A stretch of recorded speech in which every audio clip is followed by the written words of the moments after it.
Things is directed by Yorgos Lanthimos, I think I pronounced the director's name, and the plot follows Bella, played by Emma Stone, who is brought back to life by Willem Dafoe's character. Of course, she's embarked on an adventure with this lawyer who sends her unknown contents and trying to find out who she is as a person and what's her purpose in life. And this film is basically a self-discovery and trying to figure out who you are to a storyline, which we've all kind of seen before, but done it in new creative ways about being too on the nose. Of course, Emma Stone won her Golden Globe, and this is basically her another Oscar nomination is coming up.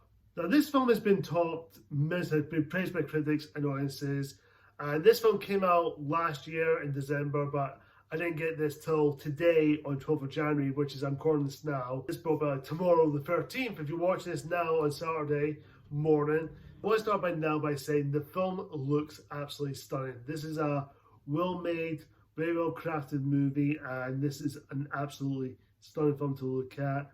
And there's a lot of things to talk about in this movie, from its production values, the visual style. It's got that Tim Burton's style to it, which I really liked. It's really visually appealing looking, and I have to give credit for the production designer and the cinematography, which is absolutely great here. Emma Stone is great as always. I think this is her best performance.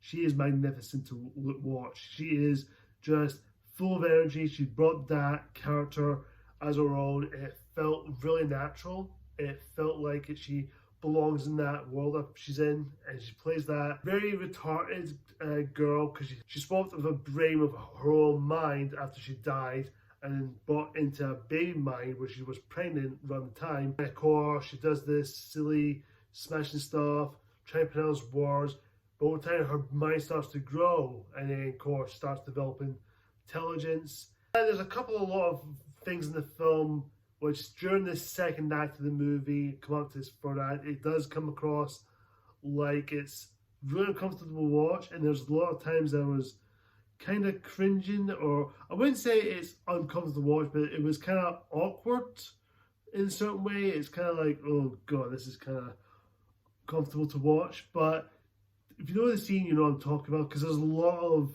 pushing the rated R system going in, because this film is 18 in the UK. If you live in the UK, we got an age certificate is 18.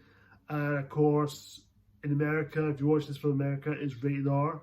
So there's a lot of mature content in this film. There's a lot of mature content. It might maybe for not for everyone, but I can get why they did it for the story wise and for her character Bella. I know I praised Emma Stone a lot in this film, and I do think she's great as always as the character. But I do think that's to give out some cast performances all around. All the supporting cast are great. I think all of them have done a good job. Mark Ruffalo, killing it as always. He's really funny. He brought that comedic timing in his role like every other actor does. And I think what he brings to this character, he plays this very selfish, dick-headed character and trying to think about his money and of course asking Bill where she is. And of course this is a really fun to watch for them. And I really appreciate Mark Ruffalo's performance. And I honestly couldn't ask more for him for the sake of it. I think he's great. Willem Dafoe as the scientist, severe illness going on around him. And of course his performance is great. His pronunciation with the British accent, I thought he was really good. And he's basically really funny, but also as a scientist, I think he's got that relatability towards him. I really liked it. I think it's just perfect. I really love Willem Dafoe as an actor, and he's just very captivating to watch. I just think he's really good for what he's given as the role. And of course, his far relationship between Bella is really good, even though he does what's where he came from. He does cover what he is, what he done, but he does care for Bella. He does care for like her own child, but also does care for what she wants in her life. I do think this film has a lot of good stuff going for it in terms of story and visual style and the contents and themes they're going with. And I do appreciate and I do admire things going into this movie. I think what this director has this vision.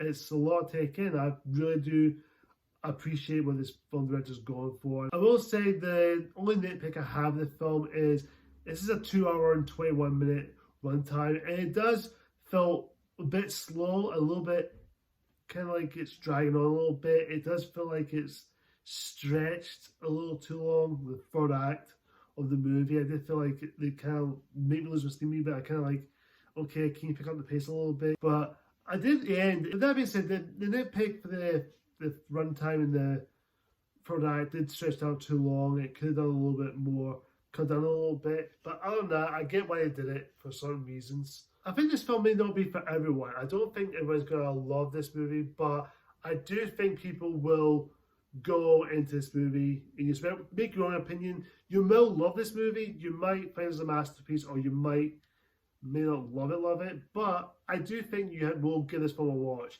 I think you'll do recommend it. It's just something there to appreciate. I'm going to give Poor Things an A-. Overall, guys, comment down below and tell me what you think of Poor Things. Do you love it? Do you like it? Do you think it's alright? Or do you hate it? Comment down below and tell me what you think. And of course, guys, like, comment, subscribe, hit the icon bell for future videos like this. And until next time, guys, see ya!